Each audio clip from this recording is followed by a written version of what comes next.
જાઓ હનુમાન દાદા હવે રામના મંદિરે જતા રહ્યા રમવા દેવા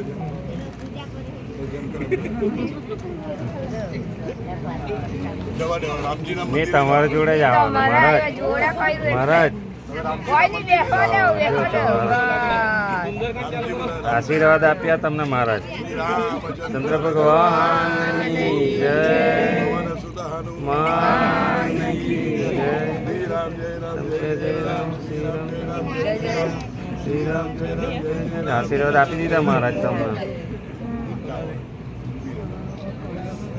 વાહ મારા સારું કહેવાય